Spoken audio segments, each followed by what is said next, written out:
यो लेटाङ नगरपालिका ward number 2 स्थित अंशु गौतमको घर हो।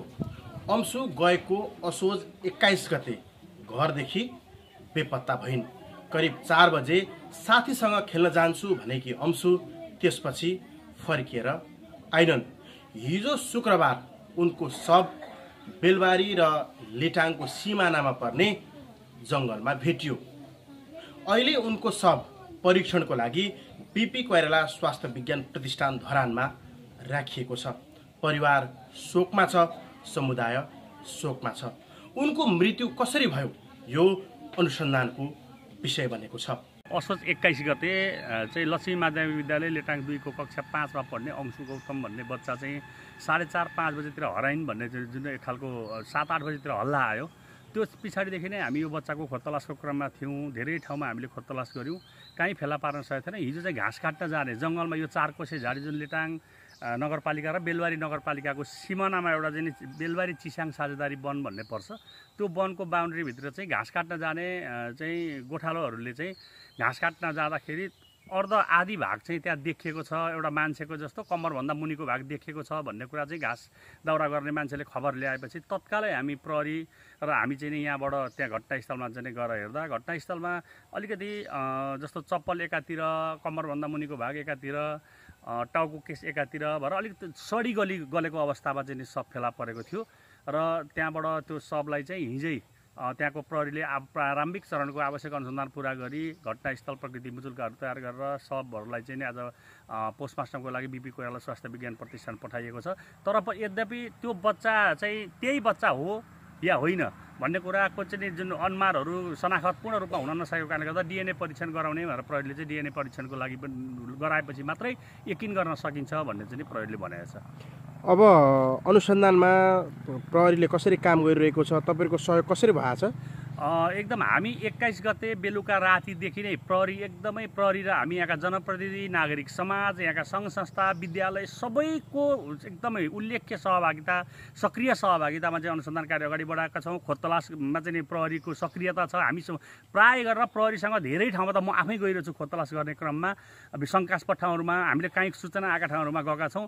प्रहरीले पनि व्यापक रूपमा आफ्नो चाहिँ संयन्त्रहरू परिचालन गरेका छ। मोरङ जिल्लाका जिल्ला प्रहरी प्रमुख आफैले पनि यो कुरामा चाहिँ बढी चाहिँ लागिराख्नु भएको छ। उहाँले आफ्नो संयन्त्रहरू परिचालन गर्नुभएको छ। इलाका प्रहरी कार्यालय लेटाङ, प्रहरी चौकी बुधबारे सबैले आफ्नो ठाउँबाट गरेका छन् भने यहाँ यो जङ्गलमा हामीले प्रारम्भिक चरणमा यति तल बस्तीभन्दा 4 किलोमिटर तल रहेछ। हामीले 500-700 मिटरको रेन्जमा चाहिँ बस्तीबाट 700 मिटरको दूरीमा रेन्जमा चाहिँ व्यापक रूपमा सर्च गरेका थियौँ। नेपाली सेनाको पनि सहयोग लिएका थियौँ। नेपाली सेनाले पनि खोज कार्यमा सहयोग गरेका थिए। यहाँका सबै सङ्घ संस्थाहरूले खोजेका छौँ र यहाँ सबैको साथ सहयोग रहेछ। नेपाल प्रहरीले पनि आफ्ना संयन्त्र सबै परिचालन सुरुबाटै गरेको छ। तर पनि अब हामीले यद्यपि त्यो अब जीवित भेट्न सकेका छैनौँ र त्यो बच्चा पनि अब त्यही हो कि होइन भन्ने कुरा चाहिँ डिएनए परीक्षणबाट केही दिनमा डिएनए परीक्षण गराएर आइसके पछाडि मात्रै यकिन हुने अवस्था छ भनेर प्रहरीले चाहिँ भनेको अवस्था छ। सर, यो अपराधिक क्रियाकलाप बढेको जस्तो पनि देखिन्छ होइन? मोरङमा निकै नानीहरू यसरी लापत्ता भएको जस्तो देखिन्छ। यो घटनालाई कसरी लिनु भएको छ? यो अहिले यो बेलामा यो अपराधिक क्रियाकलापमा संलग्न मान्छेहरूको सङ्ख्या धेरै समाजमा बढेको जस्तो देखेको छु मैले पनि। हुन त यो विभिन्न आन्दोलनका नाममा जेल ब्रेक गरेरै जेलमा कैद भुक्तान गरिरहेका अभियुक्तहरू पनि थुप्रै बाहिर चाहिँ आज छुटेर आइरहेका छन्। त यो हिसाबले पनि हुनसक्छ भन्ने कसैको कुरा छ। तर म यो घटना अहिले बच्चा अपहरणको घटना यो बेला पुलिसलाई अलिक कमजोर बनाइएको छ। पुलिसका वर्दीहरू, बन्दुकहरू खोसिएर, पुलिस चौकी डराएर पुलिसलाई कमजोर बनाएका बेलामा यस्ता अपराधिक घटनाहरू अलिक बढी घटेको जस्तो म देख्छु। त्यो हिसाबले लेटाङ नगरपालिका वडा नम्बर 2 मा मेरो छिमेकमा पनि एउटा घटना घटेको छ। यो घटना अत्यन्तै निन्दनीय छ। प्रहरीले अलिक यसलाई चाहिँ अनुसन्धानमा ध्यान दिनुपर्छ। यो बच्चीहरूलाई खास गरिकन मानव बेचबिखन गर्ने मानव तस्करको गिरोह पनि हुनसक्छ वा बलात्कारी अपराधी समूह पनि हुनसक्छ। यो दुईटा कुरालाई पुलिसले अलिक गहिरो गरी अनुसन्धान गर्नुपर्छ भन्ने म ठान्दछु। र यी निन्दनीय घटनाहरू समाजमा, आपराधिक क्रियाकलापहरू समाजमा धेरै बढिरहेका छन्। यसको रोकथाममा स्वयं जनताहरूले पनि वार्डबाट, टोलबाट अब सङ्गठित हुनुपर्ने कुरा चाहिँ म देख्छु। आपराधिक घटना मुलुकमा धेरै बढेर आइरहेको छ। अब नानीलाई न्याय दिने कुरामा, नानीले न्याय पाउने कुरामा, परिवारलाई न्याय पाउने कुरामा तपाईँहरूको कदम कस्तो रहन्छ? होइन हामीले त प्रहरी प्रशासन शङ्का लागेका संदिग्ध मान्छेहरूलाई अनुसन्धानको कुरा त्यस पछाडि चाहिँ वास्तविक अपराधी पत्ता लगाएर दण्ड गर्नुपर्छ भन्ने कुरामा र यो अपराधको अपराधीले कडाभन्दा कडा कानुनले दिने हदैसम्मको दण्ड पाउनुपर्छ भन्ने कुरामा म चाहिँ एकदम चाहिँ कडा माग गर्न पनि चाहन्छु र हामीले समुदायबाट खेल्ने पहल प्रयत्न पनि त्यो ढङ्गको हुनुपर्छ भनेर म अपिल पनि गर्न चाहन्छु। सर यो अब यसको अनुसन्धान कसरी हुनुपर्छ तपाईँहरूको यो प्रयास के रहन्छ? हाम्रो प्रयास त अहिलेसम्म पनि आम यहाँका गाउँले दाजुभाइहरूसँग र स्थानीय प्रशासनसँग मिलेर खोज तलास बालिकाको लागि धेरै प्रयास पनि भइसकेका छन् र हुँदाहुँदै यस्तो जघन्य एउटा चाहिँ अपराधै साबित हुन्छ भन्ने हामीलाई लाग्छ। यो त्यो ढङ्गले बालिकाको मृत्यु भएको छ।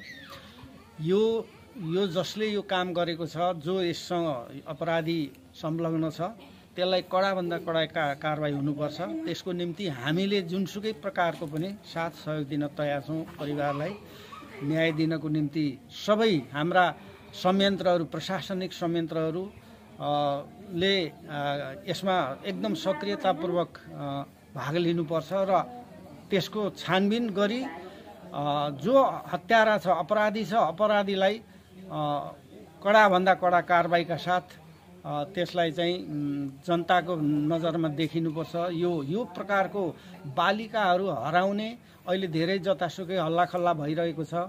यो एउटा एकदमै समाजमा साह्रै ठुलो विकृति हो र समाजमा अत्यन्त नराम्रो एउटा परिस्थिति सिर्जना भएको छ। यसको निम्ति सबै सामाजिक सङ्घ संस्थादेखि लिएर प्रशासन अनि स्थानीय समाजसेवी जनताहरू समेतले पनि यो विषयलाई चाहिँ विशेष ध्यान दिनुपर्ने र यो अपराधबाट समाजलाई मुक्त पार्नको निम्ति ध्यान दिनुपर्छ भन्ने मलाई लाग्छ।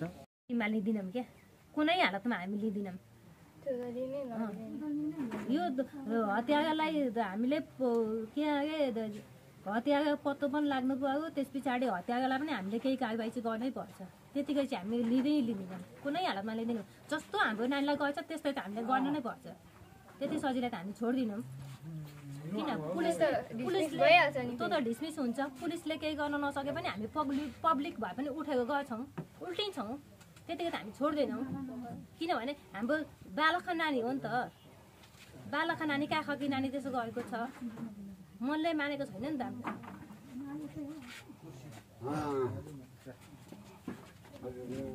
घरमा केही अब औषधि खुवाएपछि नानीलाई चाहिँ एकदमै लट्याएको चाहिँ अनि अपहरण गरेर लगेकै हो क्या।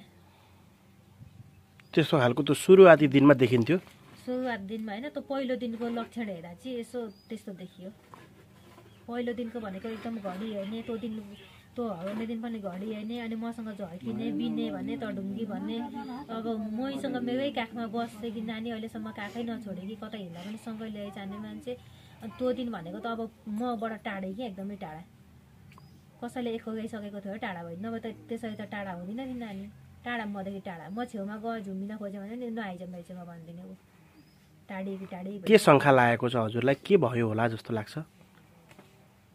शङ्का त हामीलाई त अब त्यही हो, कसैले अब केही खुवाएकै नै लट्याएकै नै एक आएको चाहिँ अब उसलाई बोल्न नसक्ने अवस्था बनाए, अब हामीसँगबाट टाढा बनाए। अब उसलाई जस नराम्रो नियतले लगेका हुन्। राम्रो नियतले लगेका थियो भने त यस्तो हुँदैन थियो। नराम्रो नियतले अब त 2 नम्बर धन्दाकै मान्छेले लगेको होला सायद। नलाउने, दिदीकै लुगा पनि नलाउने, ऊ कसैको गाडीमा यताउति लु जाउँ भनेर जबरजस्ती गरेर फकायो भने पनि मान्ने खालको होइन क्या त। उसको आदतै पहिलादेखि एकदम अर्कै खालको क्या, खुलेर नबोल्ने कोहीसँग, त्यस्तै खालको नानी हो। घुम्यौँ अनि उता कलेज थियो, कलेज मलाई बाटामा बस्नु भन्नु नानीले, अनि कलेज माथिबाट घुम्यौँ मऱ्यौँ सबै। त्यति घुमेपछि पनि कहीँ वरिपरि कोठा कहीँ नै छैन। नभएपछि अनि थपकनसँगले त्यहीँ मेरो छेउमा आयो। अनि लगभग 6 बजेको थियो। अनि पुलिसलाई फोन गर्यो उसले टाइमको। पुलिसलाई फोन गरेपछि अन्तदेखि यस्तो भयो, मेरो बहिनी यस्तो भयो, के गर्न सक्नुहुन्छ तपाईँहरूले, के हो भनेर भनेको। हामी अहिले बिगामा छौँ, एलाउन्स गरिदिन्छौँ हामीले गर्न सक्ने सहयोग त भाइ अहिले केही पनि छैन। तिमी भोलि बिहान होलियाको लागि फोटो उसको मिति लिएर आऊ भनेर भन्नुभयो क्या। कमजोरी चाहिँ त्यहाँ भइदियो। अब यसलाई त गर्नु त त्यस पछाडि पनि त्यो माथि गरेको हो नि त। त्यस पछाडि पनि अनि लगत्तै यहाँ घरमा आइम अब लु कहीँ पत्ता नलागेपछि अनि घरमा आएको पनि नानीले तँ फोन गर्यो अनि होइन नानी अहिले त हुँदैन हामी त निस्किसकेको छौँ बाहिर अहिले त हुँदैन भोलि बिहान आऊ अब यताउति खोज्दै गर्नुपर्छ कतै साथीकोमा गएको हो भने आउँछ नि होला नि भोलि बिहान भन्ने कुरो भयो क्या उहाँबाट चाहिँ। त्यही दिन चाहिँ वरिपरि फोन गरेर चाहिँ उहाँहरूले पनि बेलुकातिर कता फोन गरेर चाहिँ छापा मार्नु भएको भए त्यो दिन चाहिँ मान्छे एकदमै भेटिन्थ्यो क्या 100% भेटिन्थ्यो। धेरै कमजोरी पुलिसबाटै एकदमै भएको छ। गाउँ त खनिनु नै भएको छ नि त्यो दिन त 2 बजे रातिसम्म त खोज्न लागि पर्नु भएको छ। अनि 8-10 जना भाइहरू नानीले लिएर गएको छ माथि कन्सर्टमा यता धोबी तुर्के 6-7 जना जानुभएको छ। नखोज्नु भएको त होइन 2-3 बजेसम्म त खोज्नु भयो तर जुन हामीले आश गरेको पुलिसबाट चाहिँ कमजोरी भइदियो क्या हामीलाई।